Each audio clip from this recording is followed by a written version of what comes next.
European banks have agreed to write off 50% of the debt owed to them by Greece. It was decided during an emergency summit in Brussels where EU leaders made what many believe was the final attempt to save the Eurozone. The settlement was reportedly a close-run thing, with the bank lobby holding out until German Chancellor Angela Merkel threatened letting Greece default.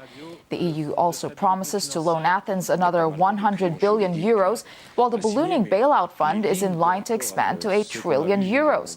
Now, the task is to put it all into action. Well, let's go live now to Brussels and talk to Johan van Overtveld, who's in charge of two of Belgium's leading business magazines. Mr. Overtveld, is this the solution which will get the EU out of hot water, or is it just buying time? It's just buying time. This is really not the bazooka everybody has been asking for. I would describe it as a water pistol. Yeah, but the markets seem to be happy about it, reacting positively to the news. And we see world leaders congratulating their European counterparts. Why do you think that it's bazooka, as you put it? What do you know that they don't? Well, let's just look at different elements of what has been agreed upon, starting with Greece. The debt reduction amounts to 1/3 of the Greek debt, because a lot of the debt that is outstanding is not falling under the agreement of yesterday. And as the authorities, the European authorities themselves say, this will reduce Greece's debt ratio to 120% of GDP by 2020.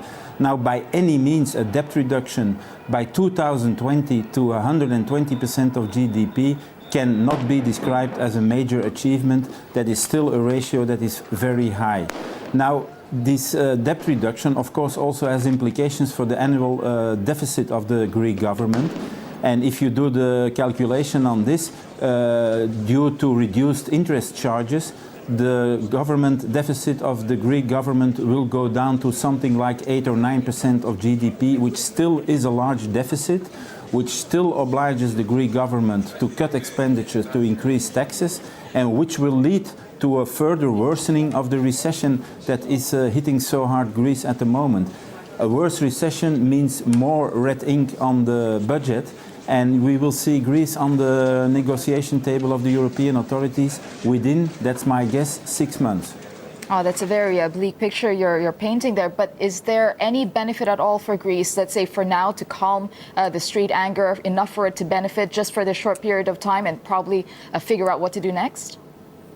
Well, there is indeed a reduction of the debt, and like I mentioned earlier, this of course prevents for the moment that we really get to a kind of hallucinating escalation of the Greek debt level, which is now going in the direction of 180% of GDP.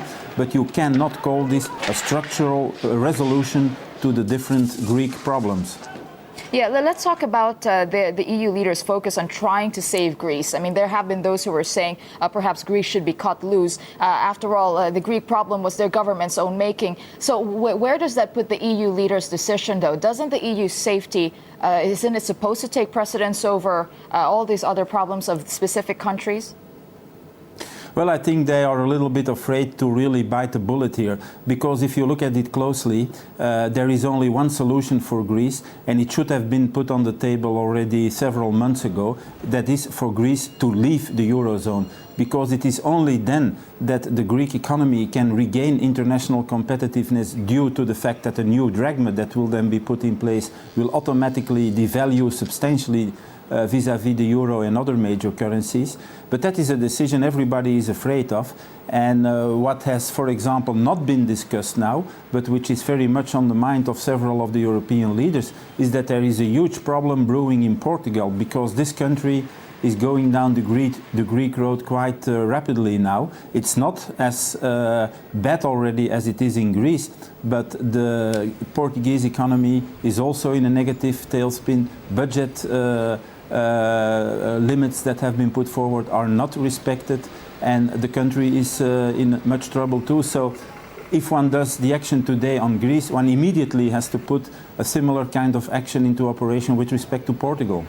All right. Well, thanks very much for your thoughts. This story is certainly not over yet. Johan van Overtveld, editor-in-chief of two of Belgium's leading business magazines, Trends Magazine and NAC Magazine. Thanks again.